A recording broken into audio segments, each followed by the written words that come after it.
जय शिवराय. या समता भूमीमध्ये अमनका कारवा या अत्यंत स्तुत्य उपक्रमाच्या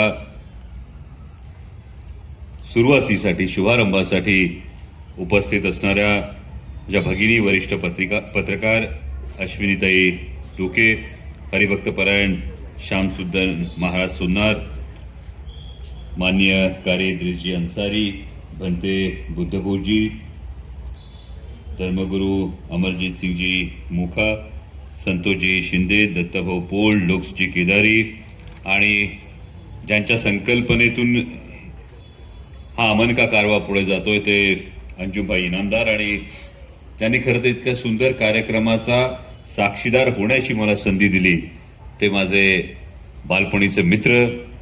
आणि कायम जेव्हा तुम्ही समाजकारणात राजकारणात काम करत असता तेव्हा अनेकदा असं होतं की आपलं अनेक जण कौतुक करत असतात आणि ते कौतुक करत असताना कधी कधी आरसा पाहायचा विसरून जातो. आणि हा आरसा म्हणून जो माणूस समाजाशी फार निगडीत राहून काम करतो त्या आरशासारखी भूमिका सांगून, म्हणजे डाग लागलाय चेहऱ्याला तर डाग लागलाय तुझ्या चेहऱ्याला, इतकं स्पष्टपणे सांगणं जे असतं ते काम सातत्यानं आरशाची भूमिका समाजकारणातल्या करणारे माझे मित्र जांबुवनजी मनोहर आणि आपण सगळेजण. खरं तर मगाशी आल्यानंतर आमच्या जांबुवन मनोहरांनी मला विचारलं की डॉक्टर, खरं तर तुम्हाला फार मोठ्या संख्येच्या कार्यक्रमांची महाराज ओळख असते, सवय असते, हा कार्यक्रम काय वाटतो?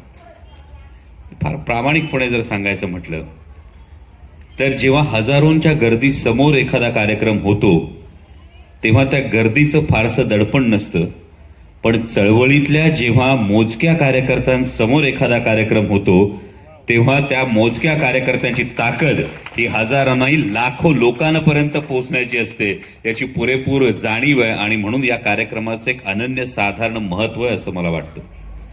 मगाशी अश्विनीजींनी सांगितलं हा धर्माचा जो विषय असेल, म्हणजे सगळ्या धर्मांचे धर्मगुरू बसले, प्रत्येक धर्माविषयी आदर, आणि म्हणून संविधानाच्या बाबत बोलत असताना, ही बाजू मांडत असताना देशाच्या पार्लमेंटमध्ये सुद्धा फ्लोअरवर उभं राहून ठामपणे की होय मी हिंदू आणि मला हिंदू असल्याचा अभिमान आहे हेही मी सांगतो, आणि त्याच वेळी हिंदुत्वाची व्याख्या नेमकी काय आहे हेही सांगणं ही आपली जबाबदारी असते. कारण जर प्रश्न विचारले नाहीत, जर विचारधारेला प्रश्न विचारले नाहीत तर मेंढरांचे कळप तयार होतात, आणि व्यवस्थेला प्रश्न विचारले नाहीत तर अंधभक्तांच्या फौजा तयार होतात. अशा वातावरणात आपण आता जगतो. आणि या अंधभक्तीमध्ये जात असताना दोन्हीकडून तितक्याच कटाक्षाने आपल्याला पुढे जावं लागेल. कारण उद्या कोणीतरी येऊन फक्त सेक्युलरिझम म्हणेल तर सेक्युलरिझम याचा अर्थ धार्मिक लांगुलचालन नाही, आणि धार्मिकता याचा अर्थ कट्टरतावाद नाही. या दोन्ही गोष्टी जर मनात ठेवल्या तर या समतेच्या भूमीत उभं राहून बोलत असताना या सगळ्याचा महत्वाचा पाया जो आहे तो मानवता हा पाया आहे, आणि त्या मानवतेच्या दृष्टीने आपल्याला पुढे जाणं फार गरजेचं आहे. हा अमनका कारवा का महत्वाचा वाटतो? देशातलं सध्याचं जर वातावरण बघितलं, हे फार अचूक सांगितलं अश्विनीताईंनी की कोणतीही आज गोष्ट ही खाजगी नाही, कोणतीही गोष्ट ही राजकीय नाही, आणि सध्याच्या काळात तरी फार महत्वाची बाब होत चाललेली आहे. म्हणजे एकीकडे किसान सन्मान निधी देतो म्हणून 6,000 रुपये देतो असं सांगितलं जातं. ते 6,000 रुपये जातात. आज आमच्या ग्रामीण भागात जर गेलं तर आमच्या ग्रामीण भागातला शेतकरी बांधव मोबाईल ठेवतो. त्याला विचारलं मोबाईल का ठेवतो महाराज? येतात ना, त्याला ओटीपी द्यावा लागतोय. त्याच्या ओटीपी साठी त्याला मोबाईल ठेवावा लागतो. त्याच्या ओटीपी साठी जो मोबाईल ठेवला जातो त्या मोबाईलवर 2 दिवस तुम्हाला कोण मदत करतंय याचा मेसेज येतो, तिसऱ्या दिवशी तुम्हाला कोण मदत करतंय याचा फोन येतो, आणि त्या शेतकऱ्याच्या मनातून एक विषय निसटून जातो. तो म्हणजे लाखभर रुपयाची खतं जेव्हा वावरात घालतो तेव्हा त्याच्यावर 18% GST लावून 18,000 रुपये आधीच खिशातून काढून घेतलेत, आणि नंतर 6,000 रुपये देऊन हे सांगण्याचा प्रयत्न होतोय बघा तुमचं सगळं काय आम्हीच बघतो. आणि हे करताना तुम्हाला प्रत्येकाला ही गोष्ट लोकांपर्यंत जाऊन सांगण्याची का आवश्यकता आहे? सर्वसाधारणपणे घर असतं, बरेचसे सिनियर मंडळी इथं बसली, पोरग काय सांगतं, घर माझं पण आहे, बरोबर?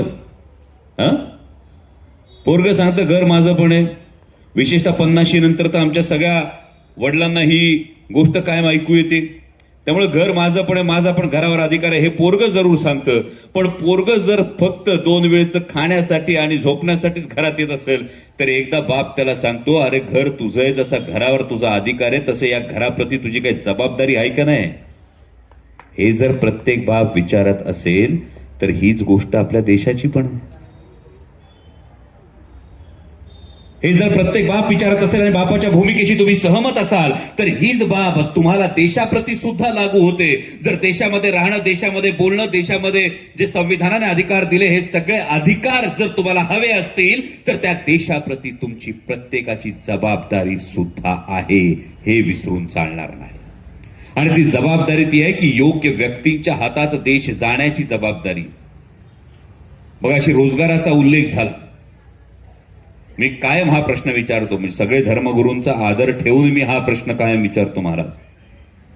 म्हणजे मी काय म्हणतो की एक हिंदू मित्र आहे, एक मुसलमान मित्र आहे, दोघे रस्त्याने निघाले. रस्त्याच्या एका बाजूला मंदिर आहे, दुसऱ्या बाजूला मस्जिद आहे. हिंदू मित्र कुठे जाईल? मंदिरात जाईल. जो माझा मुस्लिम बांधव आहे तो कुठे जाईल? मस्जिदमध्ये जाईल. दोघांचं काही चुकलं? काहीच चुकलं नाही. दुसऱ्या दिवशी दोघे परत त्याच रस्त्याने निघाले. दुपारची वेळ होती, पोटात कावळे कावकाव करत होते, सपाटून भूक लागली होती. एका बाजूला मंदिर होतं, एका बाजूला मस्जिद होतं. रस्त्याने हिंदू आणि मुस्लिम दोघे बांधव निघाले होते. एका बाजूला मंदिर, एका बाजूला मस्जिद आणि समोर जेवणाचं हॉटेल होतं. दोघं आधी कुठं जातील? हा मानवतेचा धर्म आहे ना. जर पोटातल्या आगीला माझा धर्म कळत नसेल, जर पोटातल्या आगीला माझी जात कळत नसेल तर राजकारण करत असताना, समाजकारण करत असताना मग धर्म आणि मग जात का पुढे येते? म्हणजे क्रिकेटचं तर आपण सगळे शौकीन असतो, बरोबर? अनेक जण क्रिकेट बघतात. सध्या कोण आवडतात क्रिकेटपटू? कोण? विराट कोहली आवडतो, सचिन तेंडुलकर आवडतो. आणि किती जातीचा तुम्ही द्वेष करताय? हा, तो काय तुमच्या जातीचा आहे? मग सचिन तेंडुलकरने सेंचुरी मारली किंवा विराट कोहलीने सेंचुरी मारली तर टाळ्या वाजवता का रडता? जर तुम्ही टाळ्या वाजवत असाल तर तुम्ही जातीच्या विरोधात वर्तन करताय, कारण तो तुमच्या जातीचा नाहीये. मोहम्मद शमीने विकेट घेतल्यानंतर पहिल्या बॉलला जर विकेट घेतली तर टाळ्या वाजवता की रडता? जर तुम्ही टाळ्या वाजवत असाल तर तुम्ही धर्मद्रोही आहात, आणि जर तुम्ही रडत असाल तर तुम्ही देशद्रोही आहात. जर मोहम्मद शमीने पाकिस्तान बरोबरच्या मॅच मध्ये पहिल्या बॉलला विकेट घेतली आणि जर तुम्ही टाळ्या वाजवल्या तर कोणीतरी म्हणेल हो तुम्ही धर्मद्रोही आहात, आणि जर रडलात तर कोणी म्हणेल देशद्रोही आहात. पसंत काय कराल, रडणं की टाळ्या वाजवणं? जर टाळ्या वाजवणं हे जर तुम्ही पसंत करत असाल तर ती तुमची आणि माझी मूलभूत भावना आहे. या भावनेला कुणाला तरी नख लावू देऊ नका, हीच माझी कळकळीची विनंती. कारण कोणताही धर्म असेल, धर्म आपल्या जागी, धर्म माझ्या उंबरठ्याच्या आत. त्यात मी कोणत्याही धर्माचं पालन करेन, मी नमाज अदा करेन, मी प्रार्थना करेन, मी कोणताही धर्मग्रंथ वाचेल. पण ज्या क्षणी मी उंबरठ्याच्या बाहेर पाऊल ठेवतो, त्या उंबरठ्याच्या बाहेर पाऊल ठेवल्यानंतर मी केवळ आणि केवळ भारतीय असलो पाहिजे, ही तुमची आणि माझी जबाबदारी. आणि म्हणून तुम्हाला हा अमन का कारवा पुढे जात असताना मी रोजगाराविषयी मगाशी बोलतो. विचार करा, मध्यंतरी चीनमध्ये खूप मोठे उद्योगधंदे बाहेर पडले. चीनमधून अनेक उद्योगधंदे बाहेर पडले, तुम्ही प्रत्येकाने वाचलं असेल. पण हे उद्योगधंदे भारतात आले का? जर जगातली 5वी अर्थव्यवस्था असेल, आता 3ऱ्या अर्थव्यवस्थेकडे झेप घेतोय असं सांगितलं जात असेल, तर हे सगळे उद्योगधंदे भारतात येणं अपेक्षित होतं ना. जर आम्ही विश्वगुरू झालो असू खरोखर तर हे सगळे उद्योगधंदे हे भारतात येणं अपेक्षित होतं. पण चीनमधून निघालेले उद्योगधंदे हे भारतात आले नाही. चीनमधून निघालेले उद्योगधंदे काही इंडोनेशियात गेले, काही मेक्सिकोमध्ये गेले, काही हाँगकाँगमध्ये गेले, पण भारतात उद्योगधंदे आले नाहीत. याचा काय कारण आहे हे जर आपण बघितलं तर जेव्हा जेव्हा कोणत्याही देशात एक धर्माधिष्ठित समाज व्यवस्था ही पूर्णपणे राजसत्तेवर हावी होत जाते, तेव्हा तेव्हा, मग मी हे सगळ्या धर्मांविषयी बोलतो, तेव्हा तेव्हा तिथे एक धोका हा ऑटोक्रसीचा जो तयार होतो तिथे रोजगार आपला पाय आखडता घेतो. आणि म्हणून याचं सर्वोत्तम उदाहरण हे छत्रपती शिवाजी महाराजांच्या राज्याभिषेकाचं मी कायम देतो की छत्रपती शिवाजी महाराजांचं राज्य असं होतं की 350 वर्षानंतर सुद्धा आजही छत्रपती शिवाजी महाराजांचं नाव घेतलं तर जय जयकार करणार नाही असं नरडं महाराष्ट्रात नसतं. याचं कारण हे आहे की छत्रपती शिवाजी महाराजांनी जेव्हा स्वराज्य निर्माण केलं तेव्हा हे स्वराज्य कुणा एका कुटुंबाचं नव्हतं, कुणा एका धर्माचं नव्हतं, कुणा एका जातीचं नव्हतं, तर ते रयतेचं राज्य होतं. आणि हे रयतेचं राज्य स्थापन करत असताना छत्रपती शिवाजी महाराजांनी जो राजदंड आहे तो स्वतःच्या हाती ठेवला होता. हा राजदंड स्वतःच्या हाती ठेवण्याचं एक महत्वाचं कारण होतं की तोपर्यंतचा राजा हा प्रत्येक जण शपथ घेताना म्हणायचा माझा राजदंड मी माझ्या धर्मगुरूच्या हाती देतोय आणि माझ्याकडून जर काही अनुचित प्रकार घडला तर माझा धर्मगुरू माझ्या मस्तकावर त्या राजदंडाचा प्रहार करून मला पदच्युत करेल. म्हणजे धर्मसत्ता ही राजसत्तेच्या वरचढ होती. छत्रपती शिवाजी महाराज पहिले छत्रपती होते, पहिले राजे होते की ज्यांनी धर्मदंड हा स्वतःच्या हातात ठेवला आणि हा आदर्श घालून दिला की धर्मसत्ता ही राजसत्तेच्या डोक्यावर नाही तर धर्मसत्ता आणि राजसत्ता यांनी एकमेकाच्या खांद्याला खांदा लावून सर्वसामान्य जनतेच्या कल्याणासाठी काम केलं पाहिजे. आणि हे उदाहरण आपल्या मातीतलं आहे. हे उदाहरण मानवतेकडे घेऊन जाणार आहे. मगाशी सुन्नार साहेबांनी महाराजांनी मला पुस्तक दिलं जो संत विचार हा नेमका संत विचार मला अध्यात्माचा अभ्यास नाही, मला फक्त एवढंच कळतं का जेव्हा हातातली तलवार निसटली होती तेव्हा मूठ वळलेली ठेवण्याचं काम भागवत धर्माच्या पताकीने केलं. आणि चंद्रभागेच्या तीरी जेव्हा 18 पगड जातीचे लोक एकत्र येऊन एका पांडुरंगाच्या चरणी जेव्हा नतमस्तक होतात तेव्हा 18 पगड जातीच्या मावळ्यांना घेऊन स्वराज्य उभं करणाऱ्या छत्रपतींचा जो संदेश आहे तो आजही या महाराष्ट्रात या मातीत जपला जातो. आणि म्हणून तुमचं आणि माझी जबाबदारी कैक पटीनं वाढते. आज जेव्हा देशात आपण परिस्थिती पाहतो तेव्हा एकीकडे नारा दिला जातो अबकी बार 400 पार. अबकी बार 400 पार नारा दिला जात असताना कोणी काय खावं हे भलत्यास कोणीतरी ठरवावं, कोणी काय कपडे घालावेत हे भलत्यास कोणीतरी ठरवावं, कोणी कशाला चांगलं म्हणावं हे भलत्यास कोणी ठरवावं. आणि म्हणून जेव्हा मगाशी शिंदे साहेब म्हणाले की यामध्ये मतदानाचं जे पवित्र कार्य आहे, संविधानानं दिलेला जो अधिकार आहे, हे मतदानाचं पवित्र कार्य करत असताना आपल्याला फार जागरूक राहावं लागेल. म्हणजे काय विचार करा. सोपं उदाहरण होतं 2019ला जेव्हा हे सरकार आलं तेव्हा या सरकारनं सांगितलं भंतेजी की आम्ही पाकिस्तानचं कंबरडं मोडू. आम्हाला वाटलं की हो खरोखर एक मजबूत सरकार असेल, पाकिस्तानचं कंबरडं मोडलं जाईल. आणि जेव्हा हे होत होतं तेव्हा गेल्या 60 दिवसांपूर्वी कांद्याची निर्यात बंदी करण्यात आली.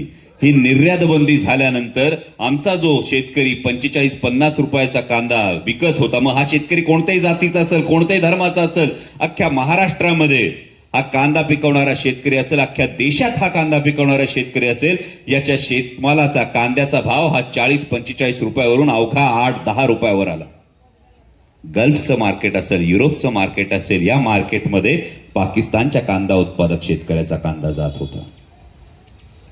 पाकिस्तानच्या कांदा उत्पादक शेतकरी असला तर शेतकऱ्याविषयी द्वेष नाही, परंतु ज्या सरकारनं सांगितलं होतं पाकिस्तानचं कंबरडं मोडू, त्यांनी निर्यात बंदी लादून आमच्या शेतकऱ्याचं कंबरडं मोडलं आणि पाकिस्तानातल्या शेतकऱ्याचं मात्र भलं केलं. मग विश्वास कशावर ठेवायचा हा फार महत्वाचा प्रश्न आहे. आणि म्हणून मतदानाला जेव्हा जाल तुमच्या प्रत्येकाच्या मनात तर ही सत्सद विवेक बुद्धी, तुम्ही प्रत्येक जण चळवळीतला कार्यकर्ता असल्यामुळे ही सत्सद विवेक बुद्धी नक्की जागरूक आहे. पण तो पवित्र दिवस जेव्हा असणार आहे त्या पवित्र दिवशी देशाचं भवितव्य कोणाच्या हातात असणार आहे हे ठरणार आहे. अवघ्या काही दिवसांमध्ये आचारसंहिता लागेल. म्हणजे साधारणतः 45 ते 60 दिवसांची हा अवधी आहे. 45 दिवसांचा अवधी पकडून सर, जर 45 दिवसांचा अवधी समोर असेल आणि मी सुरुवातीला भाषणात म्हणालो की भले समोर हजारोंची गर्दी नसेल पण समोर बसलेल्या मोजक्या लोकांमध्ये लाखोंपर्यंत पोहोचण्याची ताकद आहे. जर त्यांनी प्रत्येकाने मनात धरलं, त्यांनी प्रत्येकाने मनात ठरवलं तर पुढच्या 45 दिवसांमध्ये नेमका संदेश काय द्यायचा आहे. जर तुम्ही प्रत्येकाने ठरवलं पुढच्या 45 दिवसांमधला मी प्रत्येक दिवस माझी जेवढी यथाशक्ती, मी जेवढं आत्तापर्यंत चळवळीत काम केलं, मी आत्तापर्यंत देशाच्यासाठी, मी आत्तापर्यंत संविधानासाठी जे जे प्रयत्न करत राहिलो, हे सगळे प्रयत्न आता या 45 दिवसांमध्ये एकवटण्याचं वेळ आलेली आहे आणि हा संदेश जास्तीत जास्त लोकांपर्यंत पोहोचवण्याची वेळ आली आहे. तर एक गोष्ट जरूर सांगा, मतदान केंद्रावर जेव्हा जाल तेव्हा मतदान केंद्रावरून जाऊन आतमध्ये जाऊन मतदान करायला 5 मिनिटं लागणार आहेत. फक्त 5 मिनिट. 5 मिनिटात तुम्ही मतदान केंद्रात जाऊन मतदान करून बाहेर येणार आहे. बटन दाबायला तर फक्त 5 सेकंद लागणार आहे. पण या 5 मिनिटात आणि 5 सेकंदात तुमचा देश 5 वर्ष कुणाच्या हातात राहणार आहे, ही गोष्ट तुमच्या प्रत्येकाच्या मनात असेल. आणि ते बटन दाबत असताना प्रत्येकाने स्वतःला विचारा की ज्या चळवळीत मी सातत्यानं काम करत राहिलो, मी माझं आयुष्य अक्षरशः कापरासारखं या चळवळीसाठी वाहून दिलं, त्या चळवळीला नथ लावण्याचं पाप गेल्या 9-10 वर्षांमध्ये कुणी केलंय? ज्या संविधानाला आम्ही सर्वोच्च धर्म, राष्ट्रीय ग्रंथ मानतो, त्या संविधानाप्रती खिलवाड करण्याचं काम हे नेमकं कोणी केलंय? मगाशी अश्विनी म्हणाले की अनवरभाईंचा उल्लेख त्यांनी केला. इतकी वर्ष जेव्हा जात आणि धर्म जेव्हा आमच्यामध्ये येत नव्हता, तेव्हा आमच्यामध्ये जात आणि धर्म आणण्याचं पाप कोणी केलंय? हे सगळे प्रश्न त्या 5 मिनिटात विचारा आणि स्वतःच्या मनाला सांगा की या सगळ्या प्रश्नांचं उत्तर तुम्हाला नंतर 5 सेकंदात एक बटन दाबून द्यायचंय. आणि ते जर बटन योग्य दाबलं तर मला वाटतं अंजुभाई, हा जो अमन का कारवा आहे, हा अमन का कारवा 36 जिल्ह्यातून जात असताना, हा 355 तालुक्यातून जात असताना राष्ट्र निर्माणाचं जे कार्य आहे, राष्ट्र प्रेमाचं जे कार्य आहे आणि त्या सगळ्याचा पाया असलेल्या मानवतेचा जो आधार आहे, या मानवतेच्या आधाराला आणखी बळकट करेल. पुन्हा एकदा मनापासून या अमन का कारवा या उपक्रमाला मनापासून शुभेच्छा देतो. आणि यातून मंदिर उभारला, आनंदाची गोष्ट आहे. पण मी मंदिरात दर्शनाला एक दिवस जाणार आहे. 365 दिवसांपैकी मी एक दिवस मंदिरात दर्शनाला जरूर जाईन. बाकीच्या 364 दिवसांचं काय, याचं उत्तर जनतेला नक्की आपल्या अमनच्या कारव्यामधून मिळेल अशी अपेक्षा व्यक्त करतो आणि थांबतो. धन्यवाद. जय शिवराय.